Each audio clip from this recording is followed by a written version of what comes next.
এখানে আমি দিছি, আলু দিছি, পেঁয়াজ দিছি, ময় মশলা, ফুলকপির ডাটা দিছি। এখানে আছে ফুলকপি আর সিম, এগুলো দেবো তরকারির মধ্যে।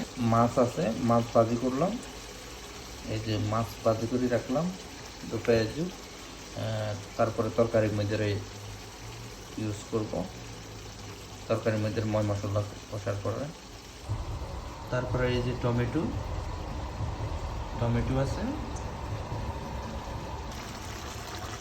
এই যে ময় মশলা আস্তে আস্তে কষতে আছে।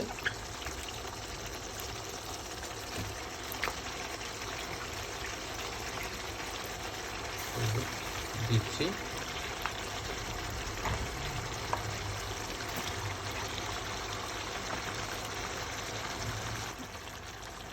আপনার খাবারটা দেখবেন, তারপরে হওয়ার পরে আমি রিভিউ দেবো, একটা ভিডিও করবো।